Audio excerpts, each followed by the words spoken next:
Hello friends, स्वागत है आपका आपके यूट्यूब चैनल टूर स्टूडेंट पर। दोस्तों, इस वीडियो में हम बात करने वाले हैं बिहार में आई एक नई वैकेंसी के बारे में, जो कि आपका सेमी गवर्नमेंट कंडक्टिंग एजेंसी के थ्रू ये एग्ज़ाम कराया जाता है और आपको डेटा एंट्री ऑपरेटर का पोस्ट इसमें दिया जाता है। दोस्तों, इस वीडियो में हम ये बात करेंगे कि इस पोस्ट का जो है क्वालिफिकेशन क्या है, एज क्राइटेरिया क्या है, सिलेक्शन प्रोसेस क्या है, इन तमाम मुद्दों पर हम लोग चर्चा करेंगे। तो सबसे पहले अगर बात करें दोस्तों, देख सकते हैं आप data entry operator online registration की सूचना यहाँ पे 2 फरवरी को ही जारी किया गया था और इसकी जो ऑनलाइन प्रक्रिया है वो शुरू 20 फरवरी को ही हो चुकी है। तो आइए पूरी खबर जानते हैं, क्योंकि बहुत सारे स्टूडेंट, जब मैं 2022-23 की वीडियो जब बनाता था तो उस समय लगातार क्वेश्चन पूछे जाते थे कि बेल्ट्रॉन की भर्ती कब आएगी कब आएगी। तो देखिए, बेल्ट्रॉन में जो भर्तियाँ आती है दोस्तों, इसमें तो आपको गवर्नमेंट के जैसा पैसा नहीं मिलता, लेकिन हाँ इतना पैसा ज़रूर मिलता है कि एक बेरोजगार को रहने खाने के लिए व्यवस्था हो जाता है, यानी कि 25 से 30 रुपये पर मंथ आपको मिल जाएंगे। और ऐसा नहीं कि आपको जॉब से बाहर किया जाएगा, आपको जॉब में भी रेगुलर रखा जाता है। ठीक है, तो देखिए यहाँ पे बात करें बेल्ट्रॉन की शैक्षणिक योग्यता के बारे में, यानी इस पोस्ट के लिए आप एलिजिबल तब माने जाएंगे जब आप 10+2 हैं और साथ में 1 वर्ष का डिप्लोमा कोई कोर्स किए हुए हैं। जैसे यहाँ पर लिखा हुआ है कि आप 1 वर्ष का कंप्यूटर कोर्स या हिंदी या अंग्रेजी टाइपिंग का अनुभव रखने वाले अभ्यर्थी 10+2 पास एवं BSDM यानी बिहार कौशल विकास मिशन द्वारा 400 घंटे का DDEO अगर आप किए हैं तो भी आपके इसके लिए योग्य माने जाएंगे। यानी सिंपल सी बात है, अगर आपने इंटर किया हुआ है, साथ में आपके पास एक कोर्स है, आपका जो कंप्यूटर कोर्स है वो 1 साल का हो, बस यही आपको जो है एलिजिबिलिटी रहेगी। और साथ में आप टाइपिंग जानते हो, हिंदी और इंग्लिश दोनों का। तो बताते हैं, इंग्लिश और हिंदी दोनों का जानना जरूरी है। क्यों ज़रूरी है वो मैं इस वीडियो में ही बताऊंगा। देखिए यहाँ पे लिखा हुआ हिंदी या अंग्रेजी, लेकिन आपको अंग्रेजी से ज़्यादा वैल्यू रखेगा यहाँ पे हिंदी की। अब देखिए बता दें दोस्तों, आवेदन की जो अंतिम तिथि तक जो है आपका उम्र 18 वर्ष न्यूनतम, मैक्सिमम 59 वर्ष, यानी हर कोई भर सकता है, कोई दिक्कत इसमें नहीं है। परीक्षा शुल्क की बात करें तो जनरल और OBC यानी BC कैंडिडेट वालों को 1000, बाकी जितने भी कैटेगरी है उन सब के लिए 250 रुपये रखा गया है, चाहे फिजिकल हो, महिला हो, SC ST हो, EBC हो। ठीक है, और वहीं अगर बात करें, देखिए ऑनलाइन प्रक्रिया 20 से स्टार्ट हुई है, 15 मार्च तक ये चलेगी। और आपका जो कंप्यूटर आधारित जो क्वेश्चन होंगे वो 60 प्रश्न पूछे जाएंगे और 60 में से आपको 30 प्रश्न आपको लाने होंगे दोस्तों काट छाट के। ठीक है, और इसमें कोई नेगेटिव मार्किंग नहीं रखा गया है। देखिए यहाँ पे बताया गया कि परीक्षा 1 घंटे की होगी, जिसमें 60 वस्तुनिष्ठ MCQ प्रश्न पूछे जाएंगे, जिसमें उत्तीर्ण होने के लिए 50% अंक लाना आवश्यक होगा। और MCQ परीक्षा में नेगेटिव मार्किंग का प्रावधान नहीं रहेगा। ठीक है, यानी कि आपको नेगेटिव मार्किंग नहीं है, 30 नंबर आप आराम से ला सकते हैं, क्योंकि इससे मेरिट नहीं बनता है। ठीक है, ये क्वेश्चन से मेरिट नहीं बनेगा। मेरिट कहाँ से बनेगा वो मैं आपको बताऊंगा। देखिए आगे बताया गया है कि MCQ परीक्षा के पश्चात उसी दिन कुछ अंतराल के बाद टाइपिंग की परीक्षा ली जाएगी। यानी दोस्तों, जिस दिन आपका ये CBT होगा उसी दिन आपका टाइपिंग भी होगा।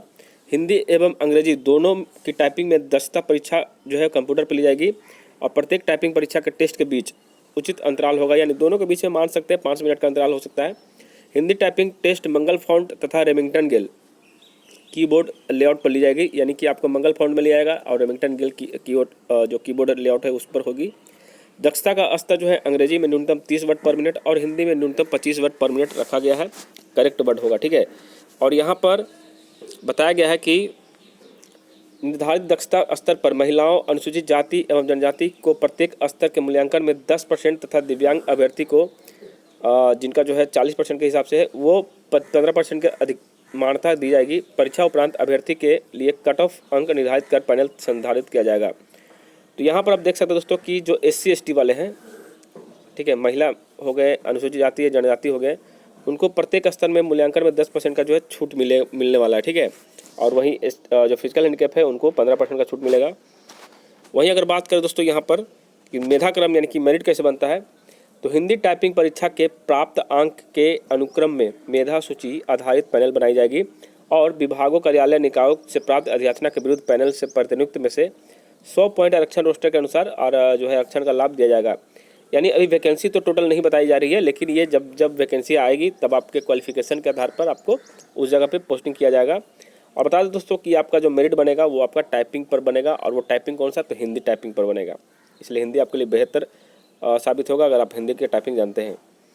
उसके बाद यहाँ पर बाकी फॉर्म भरने से संबंधित बातें की गई है और इसका लिंक जो है आपको इस वेबसाइट पर देखने को मिल जाएगा। ठीक है, यहाँ पर देख सकते हैं, वेबसाइट यहाँ पर दिया हुआ है bsedc.bihar.gov.in। अब हम बात करेंगे सिलेबस के बारे में। तो जो आपका सिलेबस रखा गया दोस्तों 60 नंबर का, वो कुछ इस प्रकार से रखा गया है। टोटल जो है आपको 10 भागों में बांटा गया है, यानी कि एक एक स्लॉट से आपका 5-5 प्रश्न आएंगे, सॉरी 10-10 प्रश्न, 6-6 प्रश्न आएंगे, तब जाकर 60 नंबर के आपके बनेंगे। देखिए बेसिक एंड कंप्यूटर से 6 नंबर आएंगे, ठीक है, ऑपरेशन सिस्टम से 6 नंबर आएंगे, बेसिक वर्ड प्रोसेसिंग से 6 नंबर आएंगे, फॉर्मेशन डॉक्यूमेंट से आपका 6 नंबर आएंगे। और ये पेपर बड़ा आसान होता है दोस्तों, मैं आपको बता दूँ, ये देख करके आप डर मत जाइए कि कंप्यूटर का कोर्स है वगैरह वगैरह। देखिए जो भी बेसिक जानकारी कंप्यूटर में रखते हैं, कोर्स जो किए हैं 1 साल का, उनको तो बड़े अच्छे से 50 नंबर तक स्कोर कर जाएंगे। लेकिन जिनको सिर्फ 30 नंबर लाना है उनको भी डरने की जरूरत नहीं, एग्जाम दीजिएगा, नेगेटिव मार्किंग है नहीं, जो मन में आए टिक मार दीजिए। गलती से अगर 30 प्रश्न सही हो गए तो आपका सिलेक्शन यहाँ पे टाइपिंग के लिए हो जाएगा, टाइपिंग में सेलेक्ट हो जाते हैं तो आपका फिर फाइनल कहीं ना कहीं जॉब मिल जाएगा। और एक बेरोजगार रहने से अच्छा है कि कहीं ना कहीं आपको 30-35 हज़ार तक का महीना मिलने जाएगा, और ये 50 तक भी जाता है, क्योंकि हर साल 10% इंक्रीमेंट बढ़ता है। यानी कि शुरुआत में आपको 25,000 से शुरू किए जाएंगे जो कि मूल वेतन होगा, इसके अलावा आपको कुछ नहीं मिलने वाला है। तो 25,000 में 10% के हिसाब से आप जोड़ सकते हैं कि 2500 रुपये आपका प्रत्येक साल बढ़ते जाएगा, यानी कुछ 8-10 साल में आपका 40 से 45,000 रुपये महीने हो जाएंगे, ठीक है। तो ये गोल्डन अपॉर्चुनिटी होगी उनके लिए जो इसका इंतजार कर रहे थे बेल्ट्रॉन का। तो आज के लिए बस इतना ही, मिलते हैं नए वीडियो में, तब तक ले जय हिंद, जय भारत।